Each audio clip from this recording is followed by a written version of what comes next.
I'm the chair of the CCFG, and I'll be moderating this session for the next hour or so. Great pleasure to welcome Dr. Alec Dauncey. Alec is a lecturer at Bangor University, where he completed a PhD in 2016 on British 20th century forestry policy. Alec has the distinction of being one of the founder members of the CCFG, and he's been very active in the organisation over a number of decades. He was a forest district manager in Wales for what was then Forest Enterprise Wales, I guess, and was a pioneer in implementing continuous cover forestry into forest design plans into some of the more challenging upland areas of Wales. And he inspired quite a number of us to realise that it was possible to do more things in upland conifer forests than our training had taught us. Subsequent to his period as a forest district manager, he's worked in policy for both the Welsh Government and for Defra in the UK and England, on working on both national and international forestry policy. And he's very kindly agreed to give us some thoughts on how best to integrate continuous cover forestry into national and governmental forest policies. Alec, you're very welcome. The floor is yours. I should warn our viewers that there's a slight best practice gremlin that we've discovered on Alec's presentation, that you may see his words coming up below the screen. Yep. Thanks, Bill. That's best practice for students perhaps who don't speak English as a first language and would like to see the transcription in words. Although one of my New Zealand colleagues has quite a lot of fun with that. Right, I'm going to speak for about half an hour. I'll try to, Bill. Yeah. And then we'll have a discussion. Yeah. Thank you for that kind introduction. Made me feel slightly old, but that often happens, and you get speakers saying that.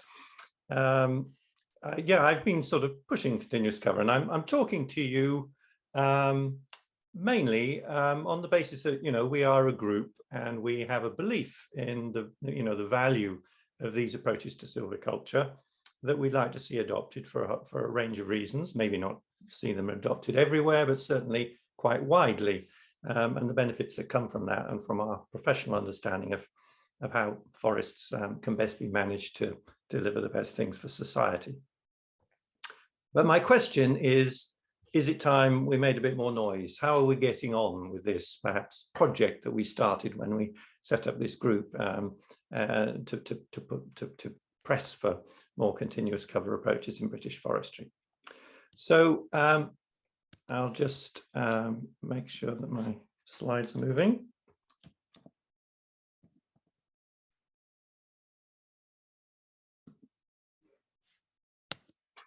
Let's start with a real forest. So this is a Natural Resources Wales Forest Design Plan consultation. And here in Wales, we've been having a go. We don't manage it with every single one.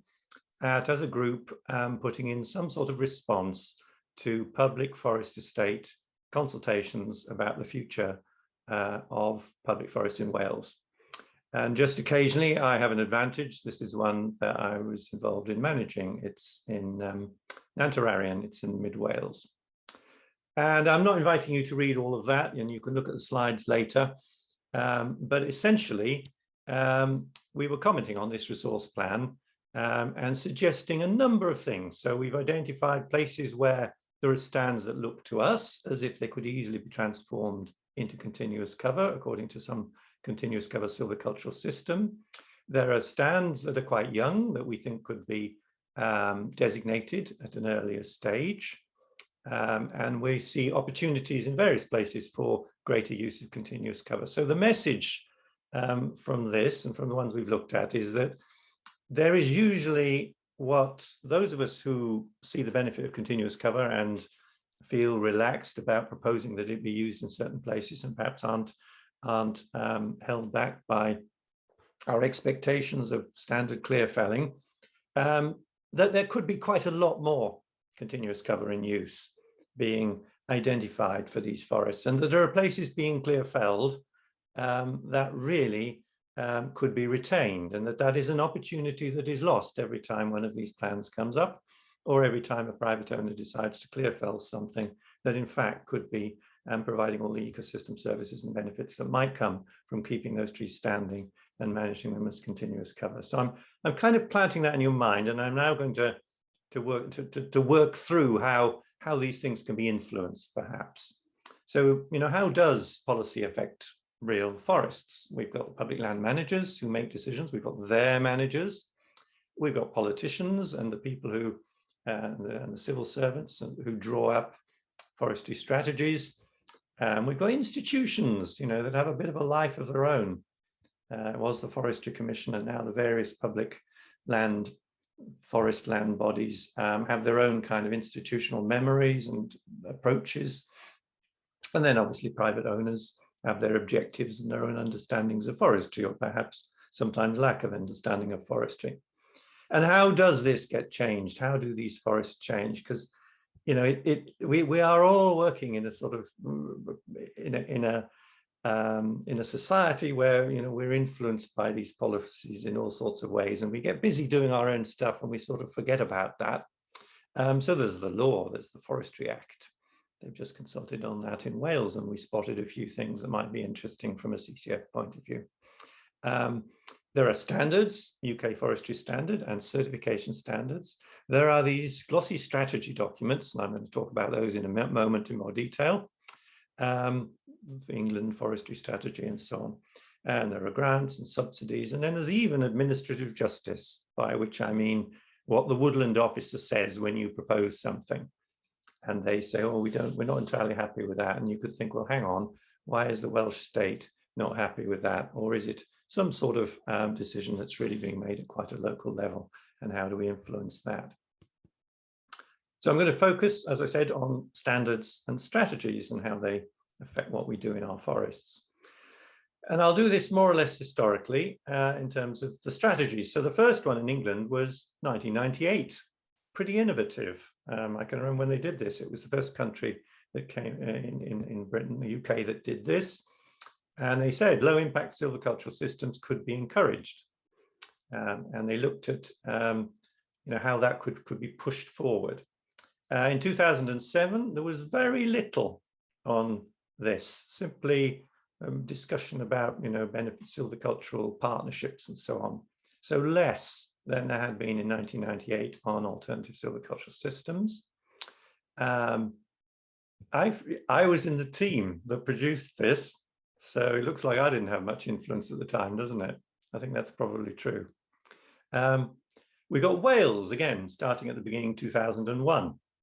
Now, there is lots in this one. So this is an interesting question for you. If you look at the Wales strategy in 2001, and then you look at the strategies that we have now, what conclusion do you reach?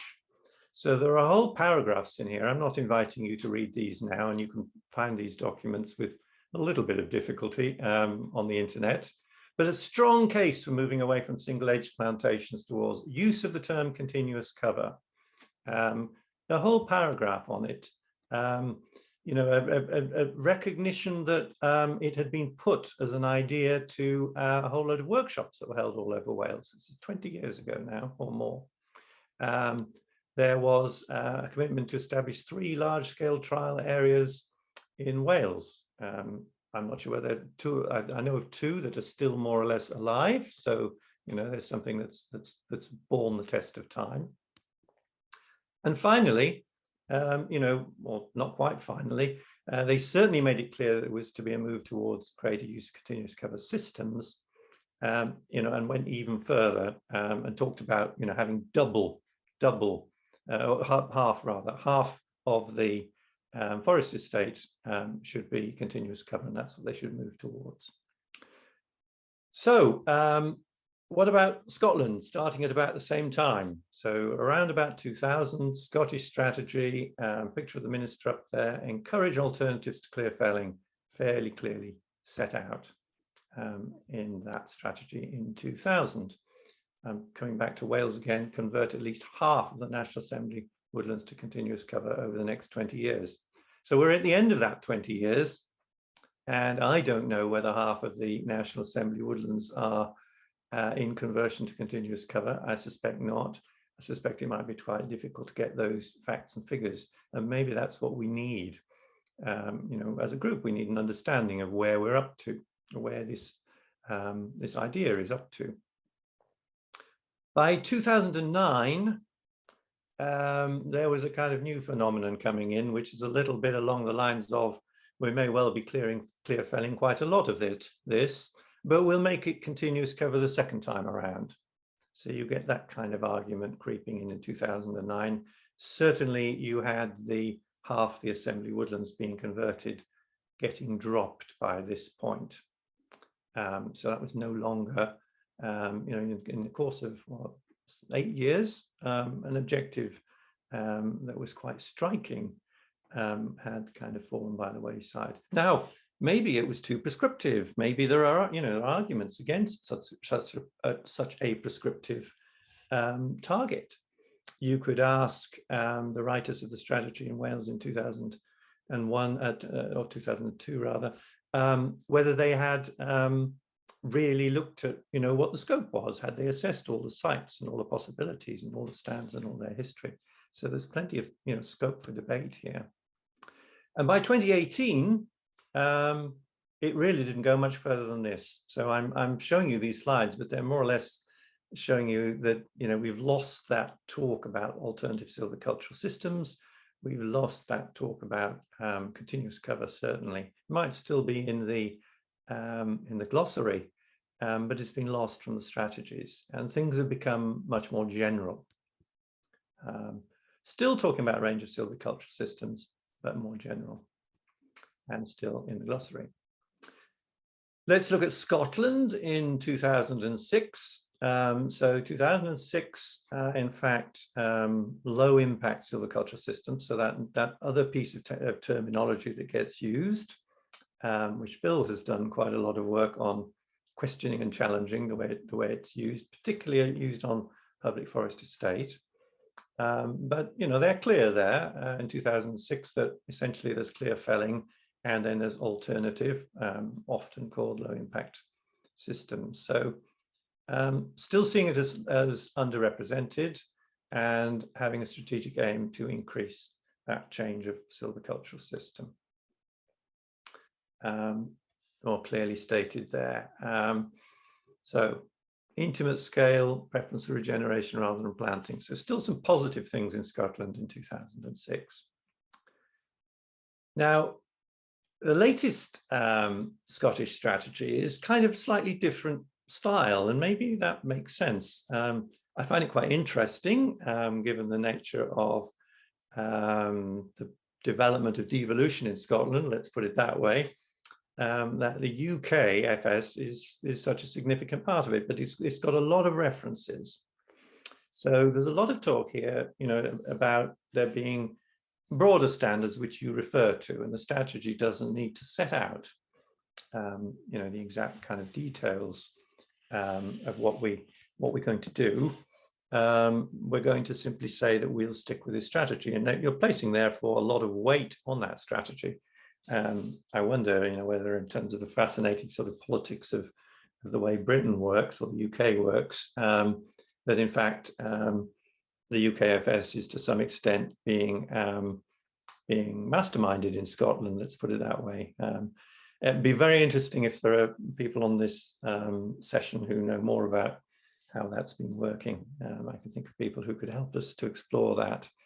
And Bill might have some reflections on that too. So maybe there's a confidence in Scotland that, you know, there's sufficient influence there on the UKFS for them to be confident that it's going to make sense in a Scottish context. England, jumping back to England, 2021, again, you know, this is reasonable. talking about more diverse activity, and we've still got continuous cover forestry mentioned, 2021, 22, 24, the latest England Trees Action Plan. So kind of, it's not all bad news, but I've just got this general feeling that from the evidence of reading these, that continuous cover has fallen in profile rather than, as we might have imagined 20 or 30 years ago, risen and become more accepted. Or is that why it's talked less about? You could see I'm quite happy to, let's explore the counter arguments to some of this, but overall that's what it looks like if you read the words. So let's look at the standards then. Let's take the lead of that Scottish strategy and say, okay, the place where we talk about what kinds of forests and how they're managed is in the strategies. So here we are right back in 2004, and it kind of reminds you how long these things have been about. So there's Tony Blair. And, you know, what did it say at that point? Well, quite a lot. The strategies, the standards, you know, the different iterations of the standard has quite a lot to say about CCF. It's pretty positive about it. I think I counted, you know, one way of trying to put numbers on this is I counted 13 uses of the phrase continuous cover in the latest strategy. The latest standard. So you could say that's you know, significant evidence, perhaps against my worry that it has declined in significance. That back in 2004, it's got that, you know, that clear style set there, that when you're looking at somewhere, you should look at whether it could be managed in a different way. And there are a number of places in the current strategy where it talks about looking at considering whether you can convert.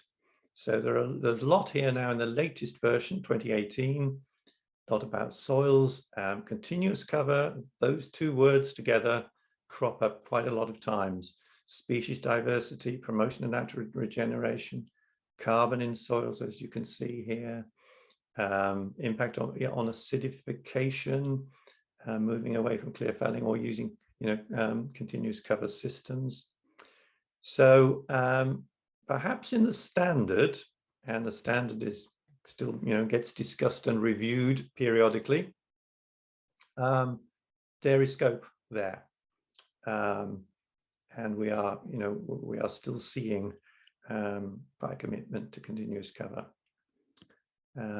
So maybe I'm being pessimistic. This one, I think this appears in a number of places. It's always consider, but if you want to meet the UK forestry standard, you've got to say, I've had a look at this and considered it. Now, okay, but that only goes so far, doesn't it? It's a commitment to consider, and then, well, maybe you say, well, it looks a bit complicated, I won't do it.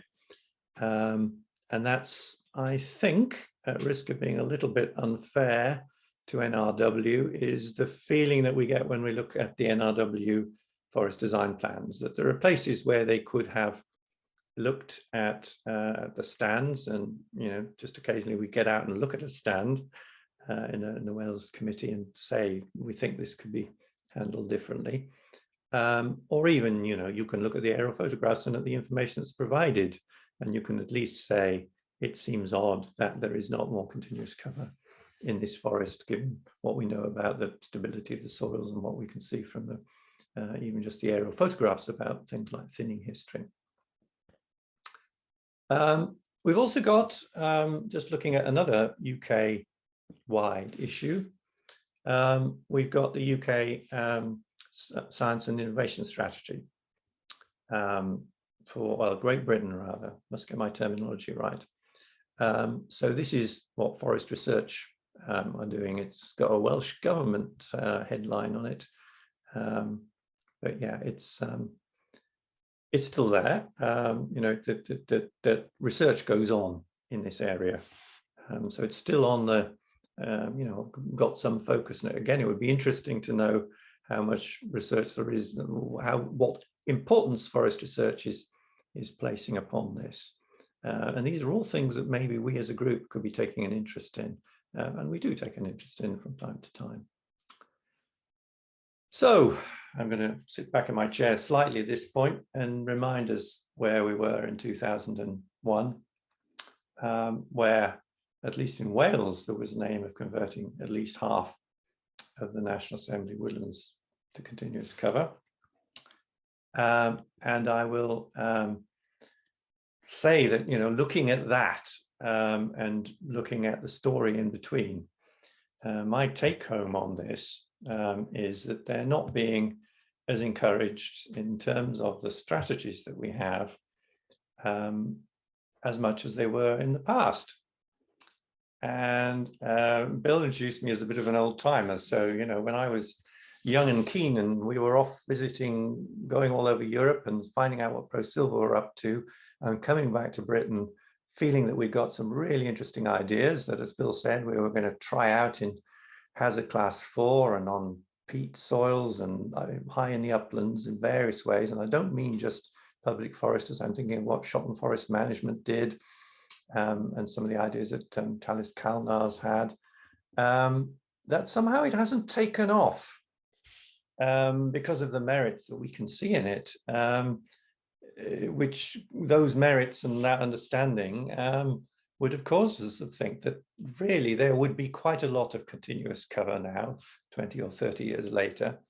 And my impression is that there isn't as much as we might have hoped for or have thought was reasonable. So, I mean, one thing that perhaps we could set about doing and engaging with, the stakeholders and the public forest estate and finding out, what information there is or isn't, would be to find out how much forest actually is managed according to CCF principles. I'm happy to be proved wrong in Wales, but I'd be very surprised if it was half the public forest estate in Wales or less. And I'm giving in slightly to the use of that term, which really, isn't CCF in our terms as we are using it as a group, or in the glossary of many of the documents we have, or even just, how many alternatives to clear felling are in use across forests in Britain and in the public estate. And the question, I guess, for us is, how can we engage more on the ground? I mean, maybe it's a question for us to just pause and think, how much do we think continuous cover is the solution? And the more I look at the issues that we have in front of us, carbon has gone up the agenda since our group started its work. A lot of the environmental values, a lot of the ideas about ecosystem services, a lot of the ideas about resilience and, water, landscape, would I thought have suggested that people would be looking with more enthusiasm and more interest and more commitment at the benefits that might come from maintaining continuous permanent forest environments without periodic destruction of those forests through clear felling, sometimes on quite a large scale. You can go on a little Google Earth safari around Britain and you can see an awful lot of clear felling in the big conifer forests still going on. Okay, you're doing that, you don't know what the situation is on the ground, and there may well be good reasons. I'm trying to be polite and moderate about it here, but really I would have thought that, if anything, some of the drivers that would lead people to look for the kinds of benefits that you might get from continuous cover might mean that it was being more talked about and more applied. And my feeling is that it's being less talked about, at least in terms of these official policy process documents that guide how private forests are regulated and how public forests are actually managed and designed. And if we thought that there should be more continuous cover forestry in Britain, how do those policies and practices need to change? Because maybe it isn't happening as it should. What lessons from history do we have? I'll go through these rather quickly now, just to give you a flavor of complications of policies, but policy theory. But my aim here is just to explain, that policies come from somewhere. These things that are decided come from somewhere. Here's a really nice rational one. Is it rational? You just look at the problem, you come up with some solutions, and then you evaluate it. That's the rational picture. But the Cabinet Office discovered that actually, in Britain, it wasn't being used much. You've got others. You've got this chap. This is the policy theorist. That basically, you've got problems come into a system. What's the problem? Oh, maybe we need a strategic reserve of timber. Have we got a solution? Yeah, maybe we've got a solution, which is plant lots of conifers. Well, we've got a choice opportunity. Perhaps it's the First World War. Decisions get made, and you launch on a great big project of creating conifer forests. And it's all a bit untidy. How do these things happen? You've got entrepreneurs. We've got, here's William Schlich. He came back from India, where he'd been running the British Raj's forests, had a German training, and started arguing for forestry in Britain before the First World War, and he didn't get anywhere. He was arguing for it and being ignored, and then along came the First World War, and we got the arrival of the Forestry Commission, the Coniferous Forest Project.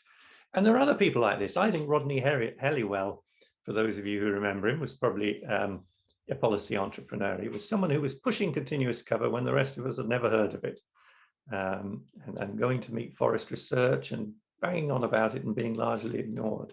And eventually we got our group formed, in fact. And the question now is, do we need a bit more of this, a bit more of a push on this sort of thing? Again, don't read these in detail, but Schlich is in the middle of that network on the left. Those are all the people who were banging on about having a major project of coniferous afforestation in Britain before the First World War and getting nowhere. But they formed a network and they argued for it, and they wrote books and they wrote pamphlets and things. And we're doing this. We're all doing this. We're, Bill does this. We're engaged in these things. And that one on the right there is, okay, that's the advocacy coalition framework. But, groups like us, and groups like people thinking about forestry, thinking about all sorts of policy things, they're in there and they're creating ideas and they're seeking changes of public opinion and they're developing ideas that catch people's imagination. Ancient woodland is a good one. I haven't got a slide on it, but ancient woodland is just, it used to be called low-grade broadleaves on Forestry Commission maps, or scrub. And it finished up being ancient woodland because Oliver Rackham and George Peterkin had a meeting and chatted and discussed what it would be called. And they came up with something that responded to people, that was an honest description of what it was, but which people could respond to. I even sometimes wonder whether, here's a question, whether continuous cover is a bit impenetrable for people, whether continuous cover is a bit like calling ancient woodland pre-1860 established native ecosystem. Perhaps it's just something we should ponder. ProSilva would say close to nature thinkings, close to nature silviculture. Maybe we should think more about that. So what are we doing? How do we work? We do these seminars. We share information. We help people to see how they could change to continuous cover. We as a group provide people with the tools to help them to do that, challenging of whether, as the UKFS would say, could we do something different in this particular forest? And we, that's professionals, that's CPD, professional development that we're sharing. We do field meetings where we show people examples, and I certainly feel that, when I used to manage forests directly, I would come back from a meeting full of ideas and, driving my colleagues mad by saying, let's try something on the top of this mountain that nobody's tried anywhere else. I reckon we can do it. Let's get the harvesting machines in. We have conferences. We had a really good conference in the Lake District. Maybe it's time for another. We engage in these kind of forestry doctrine processes. Thanks to James for suggesting it. We call it doctrine now. I think that's quite good. Like AQUAS and UKFS, and argue about how they set things out and what's LIS and what's CCF. We comment on broader government consultations, commenting on these public forest estate resource plans that I was talking about. So, you know, I could invite all of you, wherever you are in Great Britain, to think about whether there are consultations going on that you could at least comment on, or pop out and do a bit of continuous professional development by visiting them and say, I've had a look at some of these stands. Are you sure you couldn't convert more of these?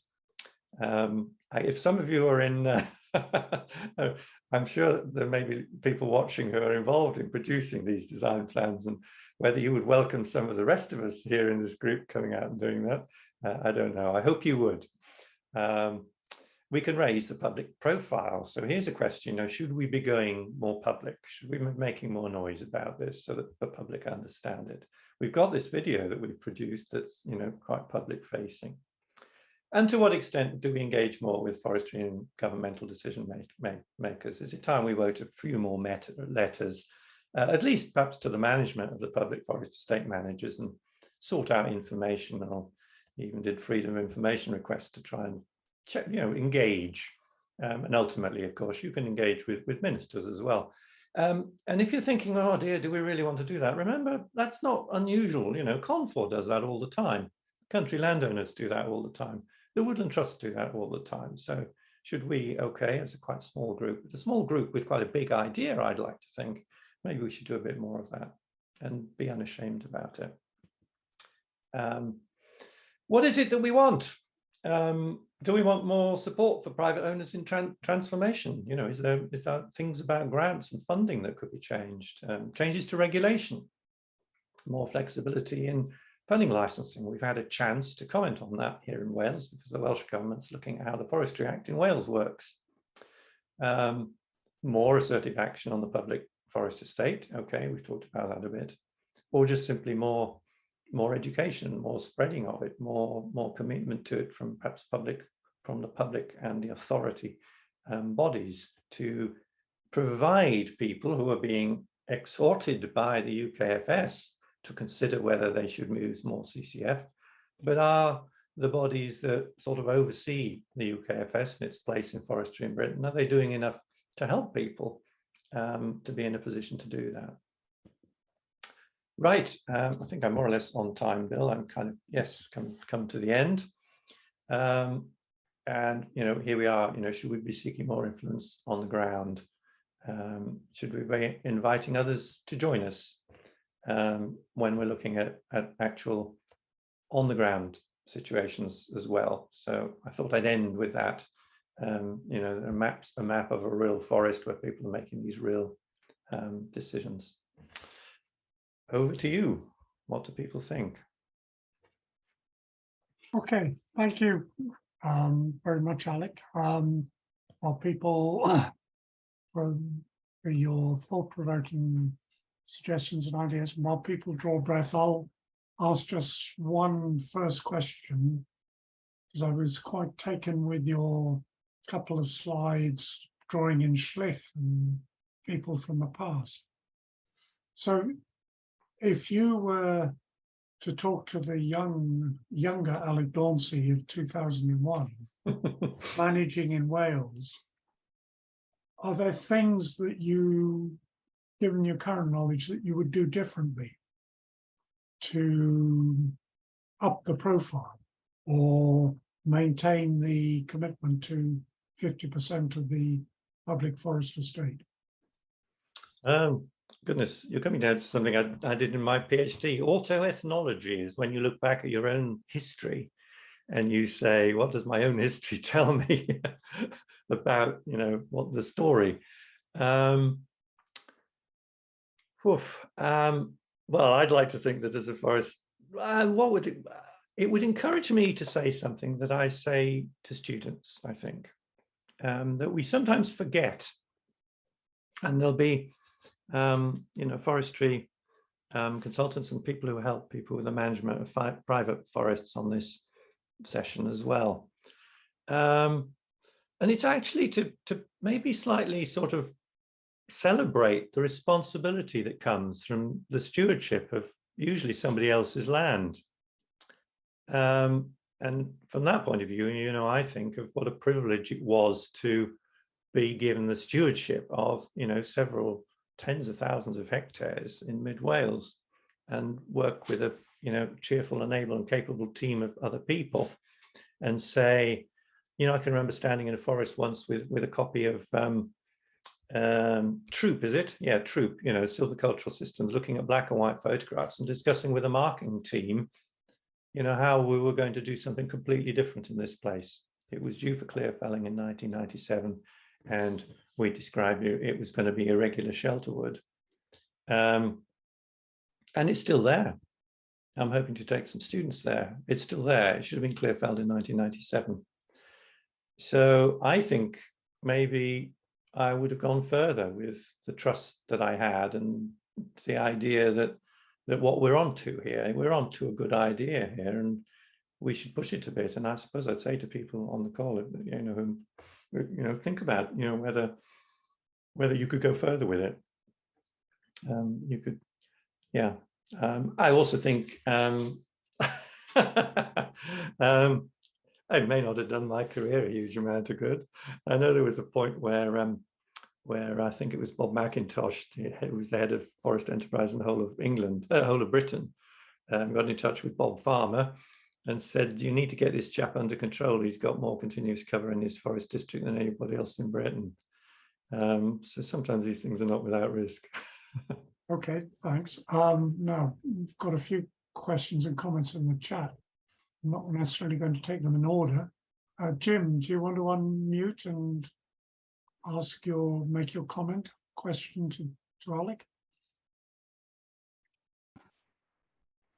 Yeah, it was more comments really, it's not questions. It's just to say that there is only 8 mentions of continuous cover forestry in the UK Forest Standard 2022 revision. So it's going down. Yes. From your mention. There's no mention of irregular forestry at all. So another thing that's going down. If we did want to ask about how much CCF or irregular forestry, it is possible, I suggest, through the production forecast to ask that question. Maybe the challenge could be to move away from the default of uniform shelter woods under this and have it as more irregular forestry. So we could ask the question, but you know, for me, I've sort of resigned from the fact that having that information doesn't get us anywhere, and it's about delivery on your sites. And actually, I think Greg Jones is doing an amazing results this year with 27,000 cubic meters of thinning in mid Wales. So there's a indication that it is possible to thin more. Thanks, Jim. And you really opened the door quite nicely for Greg Jones, who was the first person to pose a question. Greg, do you want to come back at Alec? Yeah, thank you. I think for me, a lot of this is about peeling things right back to the bare nuts and bolts. I think the target we had in Wales for 50% to go to LIS, which is a term that we've already set out, isn't necessarily directly linked to CCF, but strongly affiliated, perhaps. There was no, looking back on that and having worked across mid Wales for the last 10 years or so, it's quite evident that there was no real practical strategy with that target. So a lot of sites that were designated on the back of that target were difficult access. Some of them were even unthinnable. And if they did have tight time windows when the target was set, those time windows certainly passed. So I think in many ways, it's what would be helpful is to have perhaps a phased approach or lobby. And I'm thinking specifically of the public forest estates, really, particularly in Wales, to lobby NRW, I guess, to reconsider their strategy, their practical delivery of LIS, because there's no doubt that a lot of what NRW wants to achieve and a lot of what it stands for is very focused on that type of forestry, because it delivers a lot of other benefits that are very much, strongly linked to the well-being of future generations, the Environment Act, big focus on ecosystem services, more of a balance on commerciality and ecosystem services. So I think the door is open, but it's about the practitioners in our organization having more of an accessible approach to the subject. And I think that means scrapping a lot of the list areas we've got, because they're still not viable, even with the advent of FRPs, dare I say it, and looking at a more basic approach, perhaps a phased approach, so we can start off basic and then we can move forward into late transformation. But for me, it's targeting those young sites with good access, getting in there, getting your thinning done at the right time, and making those decisions right at the beginning of that life of that part of the cycle of the forest stand. And I think that if that was articulated in a strategy and that was rolled out, I think we would start to see some action then. But I know a lot of people in NRW are doing their bit, but it's perhaps not recorded and pulled together in this strategic approach nationally, in my view. I think those are really interesting reflections.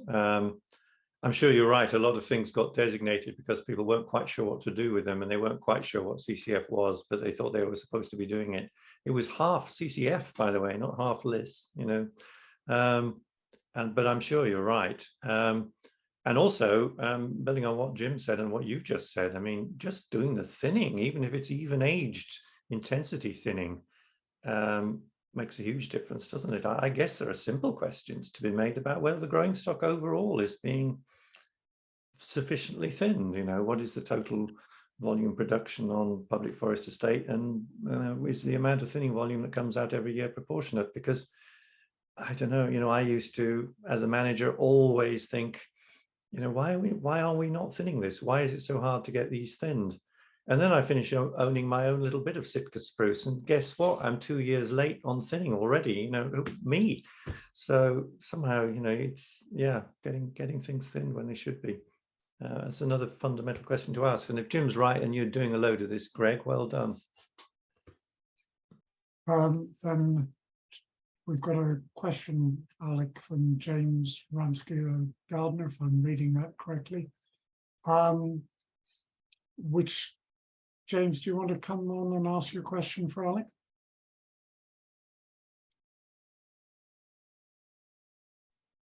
Hi there. Yes, sorry, I was struggling there. Hi, Alec. Thanks for that. What you mentioned about CON4 and about engaging with these other organizations in the industry. I was wondering what the past experience or history with the CCFG has with CON4. I'm a woodland officer. I work with agents every day on private land, and this doesn't necessarily represent where my main thoughts go for CCF, but taking a snapshot approach of the agents I deal with, the way for CCF to really be taken up more widely is that it needs to break through on the more commercial side of forestry. Like, it really does need to at least clean its own face, if not provide a profit for these agents and obviously for the landowner, which is also obviously a big part of CON4's remit. All that. So I was kind of wondering what is the history with CCFG and them? I think that's a really good question. And others may have something to add to that. And the answer is possibly just not enough. I do think on the commercial thing, I do think something's sort of gone wrong in the debate almost. I mean, some of the keenest and earliest proponents of CCF were private sector people who wanted to get out from under, the cost of restocking. And, there are some pretty significant, we may have people on the call now, who are doing more CCF in private practice than happens on public forests. And it's, the economics of escaping from restocking costs are, there is a considerable benefit there. And I always, frankly, I'm sorry to laugh at what professionals sometimes say to me, but, when people say, oh, this is too complicated, I think, well, hang on, collecting seed and running a nursery and doing plant requirements and planting contracts and top-up spraying and, and deliveries and people wearing protective clothing and, organizing planting gangs and letting contracts, that's all pretty expensive too and complicated. That's complicated management. And in fact, if you can get your natural regeneration working, okay, I have an assumption there, then CCF systems are simpler. I also think it's worth saying to some of the people on the industry side, sort of, you know, you can get more logs maybe ultimately from a given stand. If you get it closer to a selection forest, you can get larger material. You can get a whole load of things that might benefit timber users. And I'm thinking that you're right to raise this, and that there's a gap there. There's some working together to be done.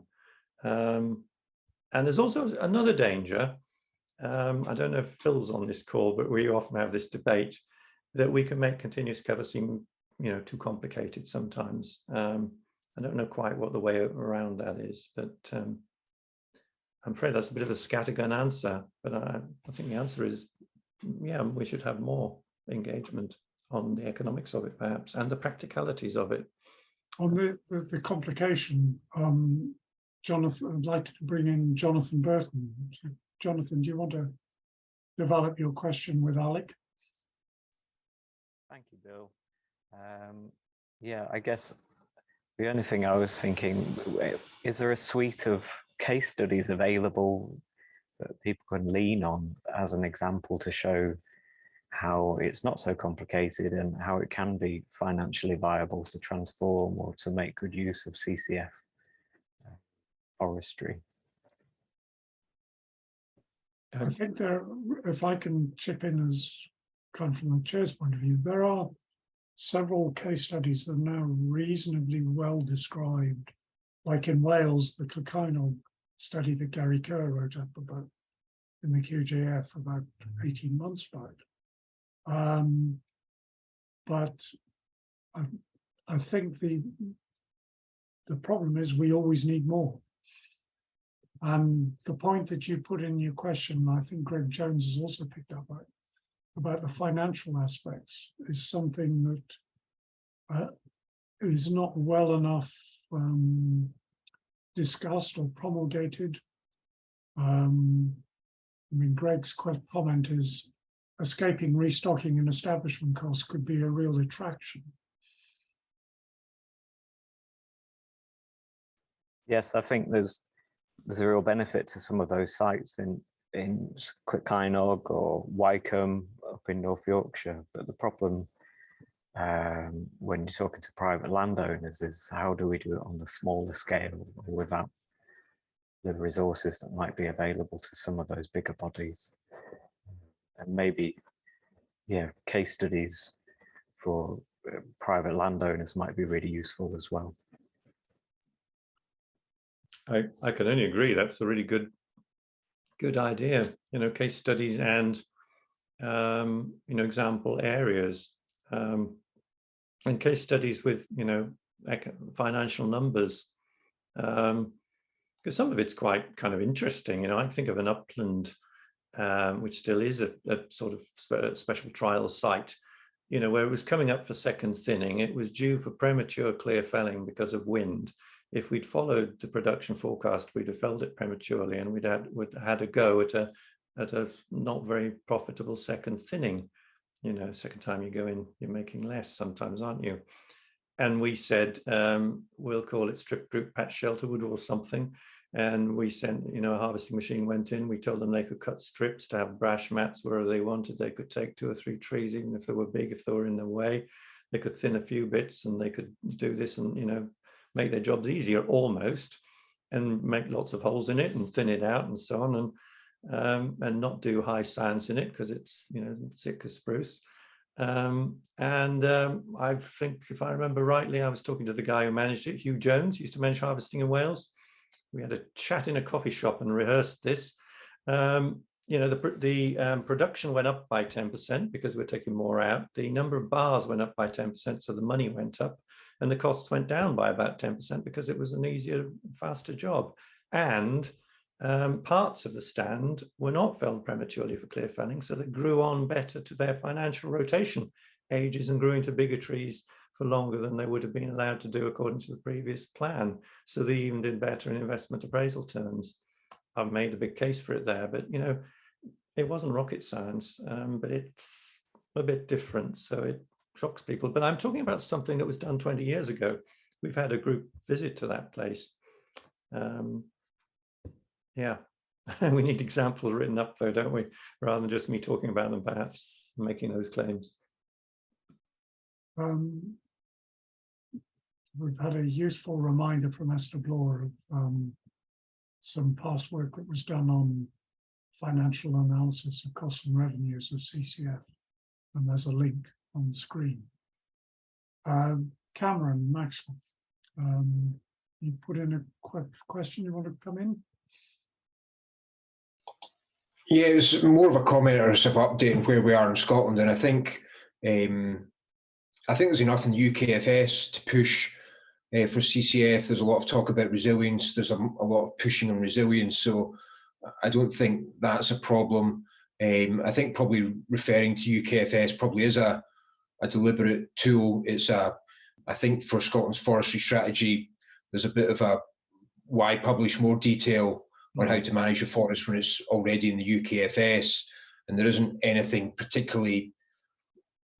particular sort of nationalistic aspects to continuing to use the UKFS. It's something that Scottish Forestry are pretty enthusiastic about. Big issues around herbivore management.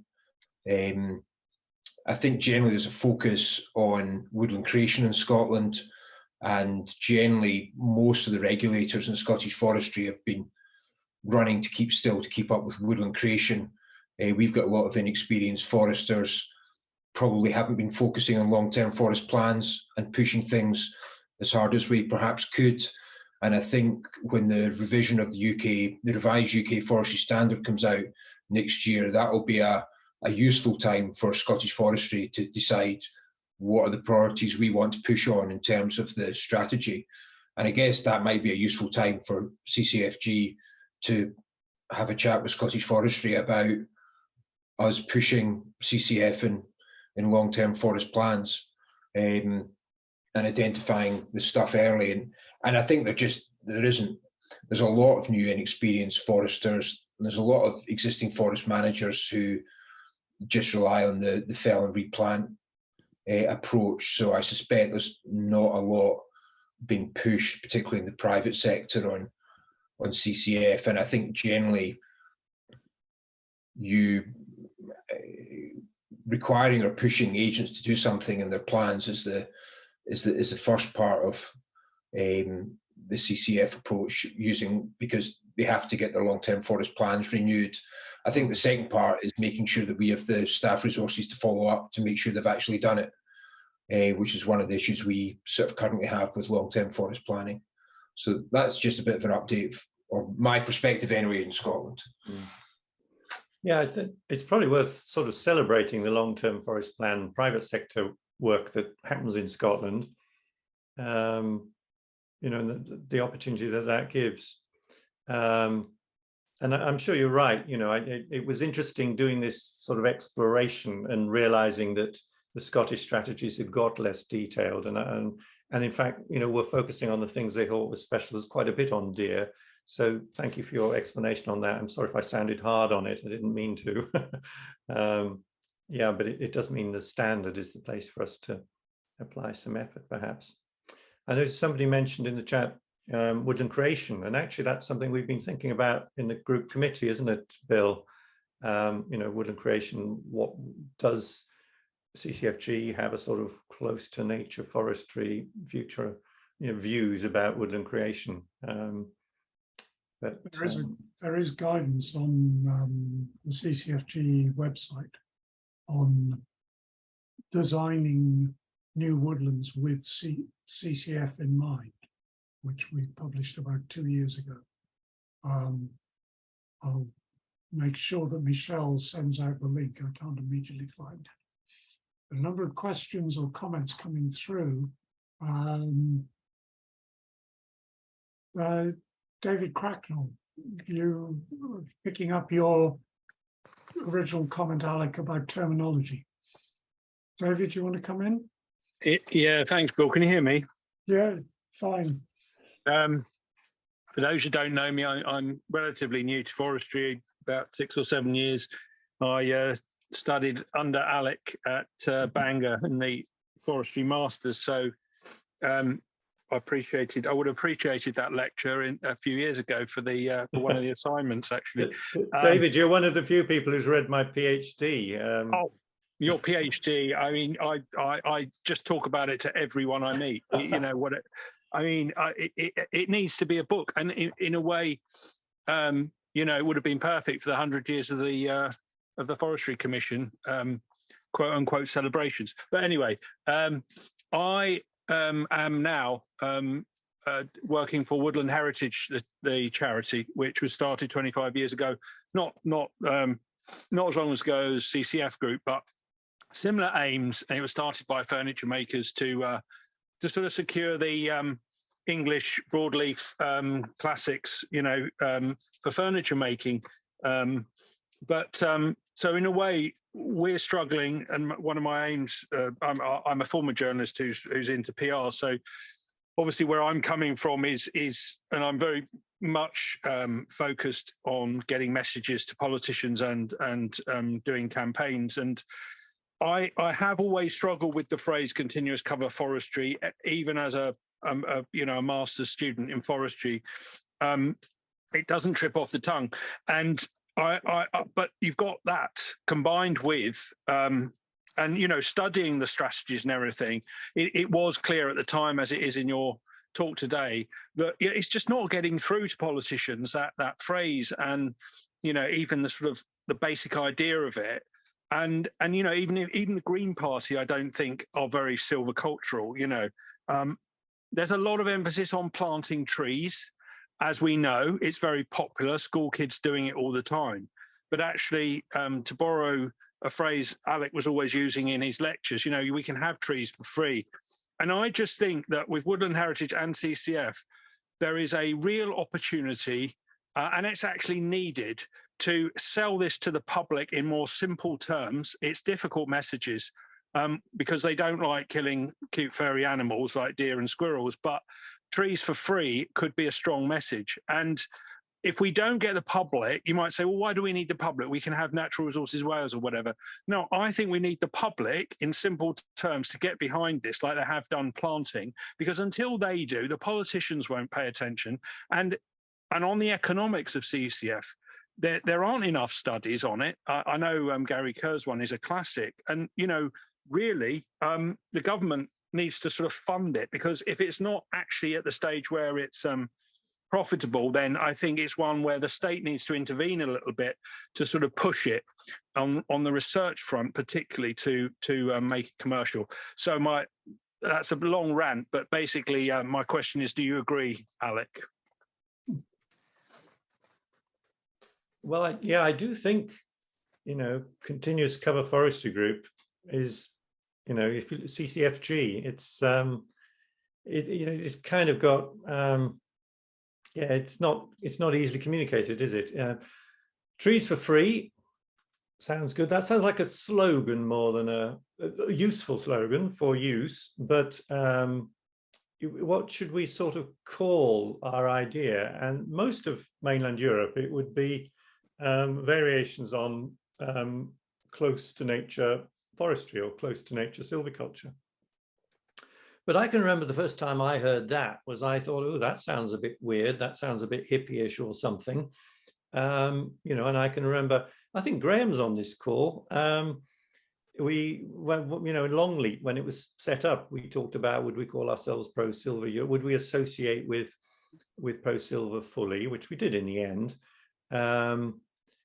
And would we sort of use this kind of close to nature way of talking about it? So I'm a bit stuck on what we would say we're trying to achieve. LIS is almost even more difficult. So it's vaguer, and yeah, perhaps it's a bit more sounds like close to nature, does it? But low impact. You know, we're using these are complicated bits of language and so on.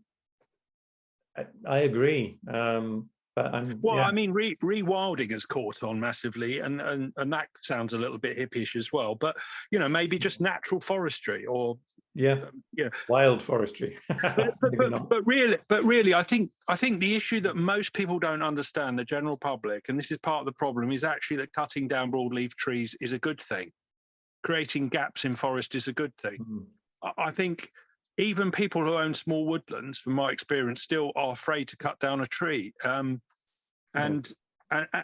if we can get those simple concepts across, that cutting down trees and creating gaps and making light on the forest floor, you can get foxgloves after decades. You can get trees for free, and as long as you protect those new growth, you know, it's a really good message. I think people would like that, because all those I've seen stories in my old paper, the Sunday Times, where there's been a story where complaints about plastic guards and stuff like that. Now, I know we'll still have to use those, and that's still part of it, enrichment planting. But do you know what I mean? I think there could be, you know, a way of selling the messages, whatever we call it. We can decide that, but the concepts are counterintuitive to the public, and I think that's the key problem, and to politicians probably. Therefore, when I cut in, I'm aware that we're starting to stray over the hour.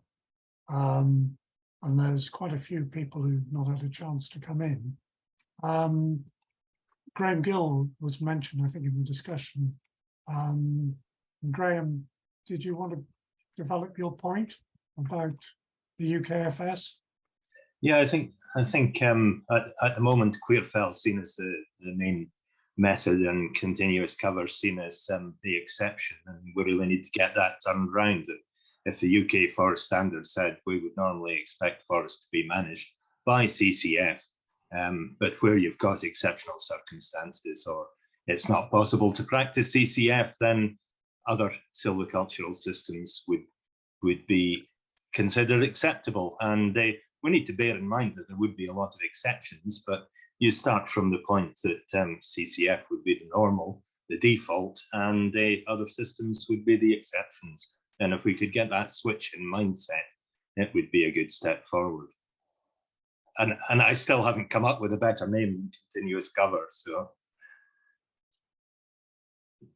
Alec, do you want to come back? Or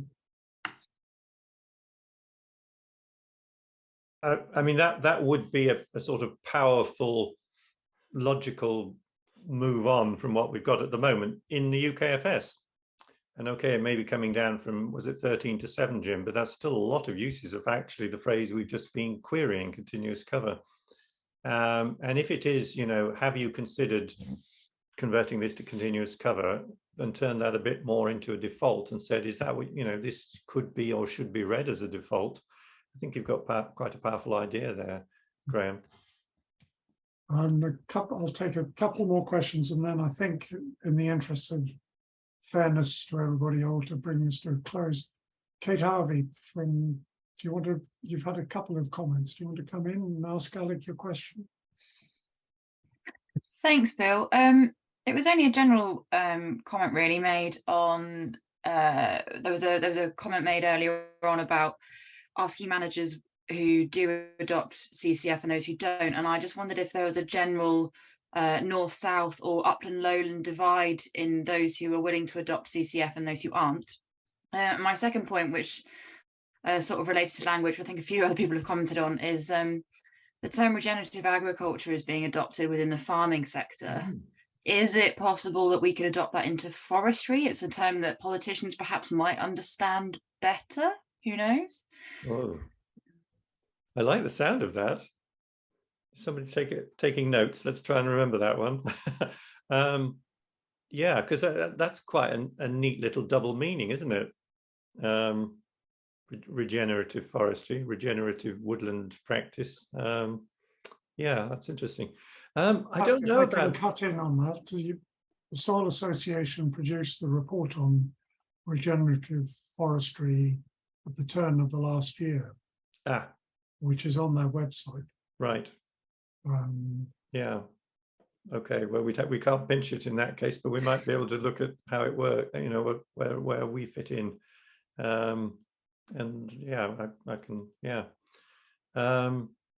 On, was it upland or lowland, or I think, there is a general tendency to say this is too high and too windy and we can't do it here. To be honest, I can't, unless you, I mean, you can do some kinds of continuous cover without even thinning in an upland area. You can do some sort of patch felling silviculture. Maybe that's sort of a version of of even age, perhaps if they're bigger than 1/4 hectare. But the upland lowland thing, I don't know.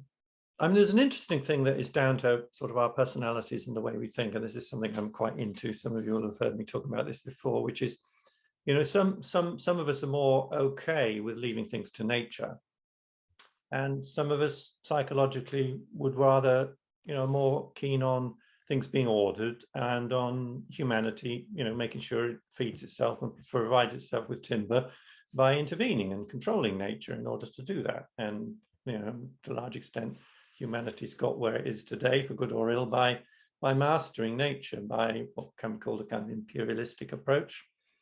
And then there's another one which is sort of Arcadian and allows natural processes and intervenes less and is more relaxed and takes more time and allows for a more untidy forest. So there's a whole interesting thing there that actually comes down to our personalities and who we are, and who finishes up in CCFG and who finishes up, running a highly technical nursery, for instance.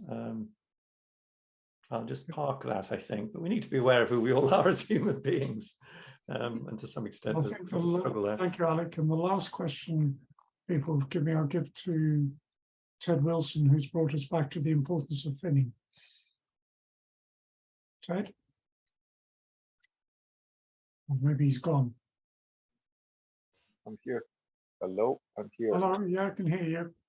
Yeah, I'm struggling with the technology. Yeah, look, I'm in Ireland, as most people who know me will know that, and we are going back to the basics. I saw Gareth, who's one of the great practitioners, saying a very similar point. It's about starting thinning, it's about doing good silviculture and setting yourself up for options for the future. None of that involves complex terminology or anything. It's just about sound thinning practice. And the sound thinning practice that gives us the opportunity for the future is crown thinning, or some variant of that, which is just a classical thinning system. So that's my contribution. we in terms of policy, I think that is where I see an opportunity for us to make significant gains, because if we're applying crown thinning on the right site, that is giving going back to Charlie Taylor's excellent talk from a month or two ago, is giving the forester of the future more opportunity and more options to go forward. But if we don't do the thinning at the start, and if we don't start on a thinning method such as crown thinning that breaks up the canopy and introduces differentiation in the canopy, then we lose the opportunity to transform the stand. So without even talking about CCF, I think thinning policy is the key to this issue. It's not a question though. Do you want a question? I think it's quite a good way to end, actually. We just a basic, let's all leave this meeting prepared to question ourselves and others about whether we're getting our thinning done. Mine's overdue. Okay. I see thinning with purpose. That's we've got to find the purpose for thinning, a new purpose. Well, thank you all for your questions and contributions. Apologies to those people who put comments on the chat, which I didn't have a chance to address. If you want to get in touch with Alec, his email is on the first slide of the presentation, which Michelle will have available online, I should think, early next week. So with that, I'd like to thank Alec very much for volunteering to give the last presentation of the year. I know it was hard work for him, because I think he was still doing the slides for the presentation at 4 this morning. Bill, that's just the way I am, I'm afraid. Plenty of people will be aware of that. I really appreciate that. It was a lot of useful discussion and comment. Thank you all for commenting and your contributions. And we'll look forward to seeing you at the first webinar early in 2023. Thanks, everybody. And thanks, Alec.